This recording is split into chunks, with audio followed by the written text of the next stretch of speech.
Laurie, depuis 20 ans qu'on vous connaît, puisqu'on fait vos 20 ans de carrière, on a toujours su que vous faisiez partie de ceux qui mettent leur notoriété au service des causes qui leur sont chères. Eh bien, il y a une jeune fille, justement, qui avait une petite surprise pour vous et quelque chose à vous dire.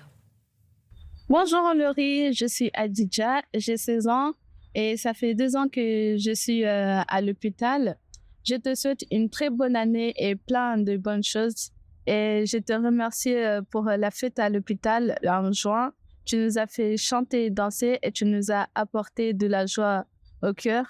Et on te fait des gros bisous, nous tous, à l'hôpital. Adidja, qui est donc à l'hôpital pour enfants de Margency, dont vous êtes la marraine, c'est dans le Val d'Oise. C'est évident pour vous, à un moment donné, quand on a justement ce pouvoir de faire passer des messages, d'aller voir ceux qui en ont besoin? En tout cas, pour moi, oui, ça c'était évident. Et puis, dès le départ, c'est vrai que j'ai eu un public très jeune. Et tout de suite, j'avais été contactée par des associations qui réalisent des rêves d'enfants, que ce soit Petit Prince ou autre. Et vous n'avez jamais dit non, hein? J'ai jamais dit non parce que je peux pas, en fait. Ouais. Et qu'on reçoit beaucoup en faisant ça aussi. Oui, exactement, exactement. Et c'est vrai que là, en étant marraine de l'hôpital Margency depuis plus de 20 ans, c'est, je sais pas, j'ai un rapport avec ces enfants, avec même le personnel de l'hôpital, avec Fatima, la directrice. Cet hôpital, je l'aime et j'essaye de faire le plus possible pour eux. Bonjour Garou, c'est Juliette du Téléthon. J'ai bien grandi, enfin presque. J'ai bientôt 14 ans aussi et je vais très bien. J'ai très peu de souvenirs du Téléthon, mais je voulais savoir, toi, il te reste quoi du Téléthon? Voilà. Je te fais des bisous. Salut!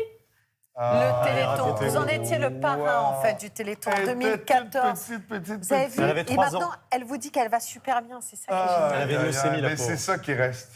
Ouais. C'est ce qu'il y a de plus beau qui reste. La mission est noble, la mission est extraordinaire. Et je ne sais pas à quel point vous vous rendez compte, la France, que le Téléthon ici, il est capital pour le monde entier. En fait, la recherche est tellement poussée ici. Il y en a tellement qui ont de quoi être fiers de faire partie de cette organisation. Moi, j'ai eu la chance de faire une humble contribution en étant parrain 2 fois, presque d'affilée. Et c'est ça, on vit des moments exceptionnels. Vous avez conscience d'avoir accompagné justement parfois des enfants qui avaient besoin d'une affection qu'ils ne trouvaient pas et de la retrouver dans vos chansons? Mais c'est vrai qu'on me l'a dit, et c'est vrai qu'il y a eu plein de choses incroyables. Je me souviens, j'étais très amie, Jean-Jacques était très ami avec un grand professeur de médecine.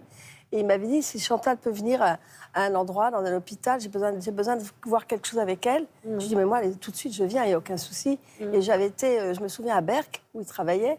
Et il y avait une petite fille qui avait avalé tous les médicaments de sa grand-mère. Donc, elle était dans une situation très compliquée. Elle ne parlait pas. Elle était endormie complètement. Ouais. Et moi, je lui ai dit, bonjour, comment tu vas? Hop, elle a levé les yeux. C'est fou, hein?